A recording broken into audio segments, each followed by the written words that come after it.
Thank you for joining us. Our top story has us paying tribute to a very special milestone, a milestone both for Epsilon and for the whole world. With that story, we turn to our cultural correspondent, Mr. Seapants, who is on scene for the celebrations in Epsilon Eridani. Fan? Thanks, kin.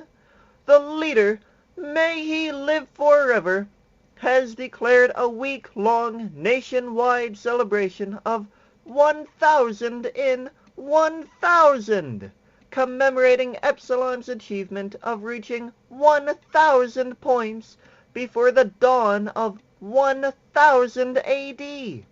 A seemingly endless parade of Epsilon government officials and assorted flunkies are scheduled to make speeches extolling the virtues of our great empire and highlighting the many benefits of citizenship.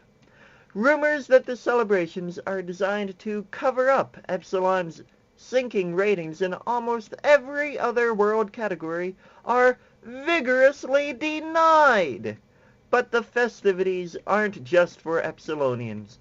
All the people of the world have been invited to join in the celebration that we've all made it this far without killing each other. Really, it's a remarkable achievement for all of us. Back to you, kin. Of course, Epsilon isn't the only nation recognizing this remarkable achievement of avoiding annihilation this long. For what's going on overseas, we turn to our senior international correspondent, Mr. Roger Rogers. Roger? Well, kin, millennial fever has gripped the entire world. The great lighthouse of Piffle is reportedly being festooned with a new, more vivid light that will rotate and throw light in a, quote, ready-to-party manner.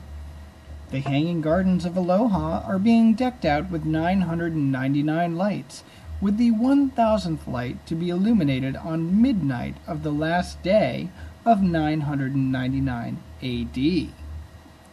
The ancient ruins of Stonehenge in Loco will be the site of a massive rave and untold debauchery by the last remaining pagans in the world. Well-placed sources locate the after-party at the new hotspot, the Pyramids. Even the fearsome Enovian camel archers have donned more festive attire in anticipation of the party at the Pyramids celebrating the new millennium.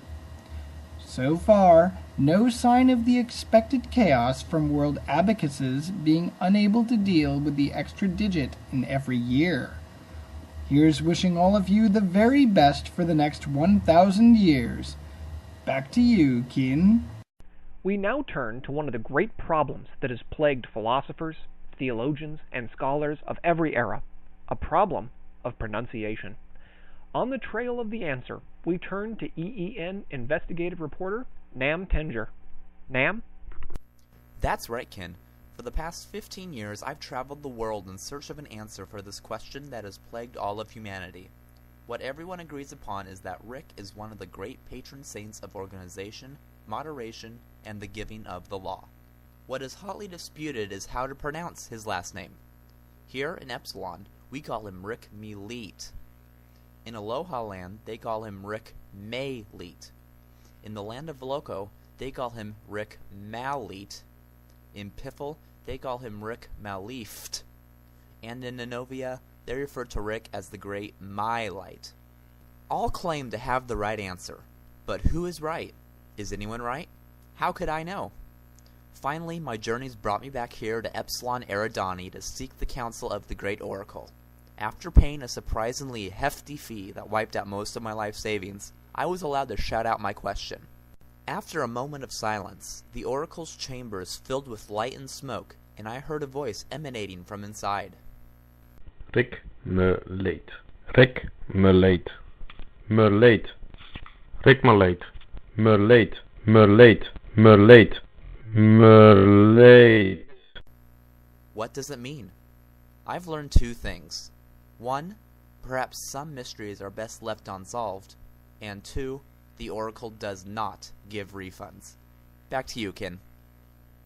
Well, folks, that about wraps it up for this broadcast. Thanks for tuning in to Eternal Eye News. We'll see you all back here next time. Remember, peace is war, freedom is slavery, Epsilon is strength. From all of us at EEN Headline News, good night and happy new millennium. The Force is my ally. It surrounds us and binds us. Everything together it holds, with both a light side and a dark side. Basically, it's just like duct tape.